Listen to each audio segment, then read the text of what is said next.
আমি এই হাদিসটির প্রেমে পড়ে গেছি। আপনি যখন নীরবে ঘরে বসে কান্না করেন, আল্লাহ তখন ফেরেশতাগণদের উদ্দেশ্য করে বলেন, কোন জিনিস আমার এই বান্দার চোখে পানি আনলো?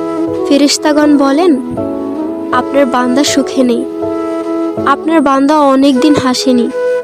এই বলে ফেরেশতাগণ কান্না করতে থাকেন এবং আল্লাহকে বলেন, হে আমার রব, আপনি জানেন আপনার এই বান্দার হৃদয়ে কি রয়েছে, অতএব আপনি তার জন্য সবকিছু সহজ করে দিন। আল্লাহ বলেন, আমার এই বান্দা এমন কিছু জীবন থেকে হারিয়ে ফেলেছে যা সে অধিক ভালোবেসেছিল।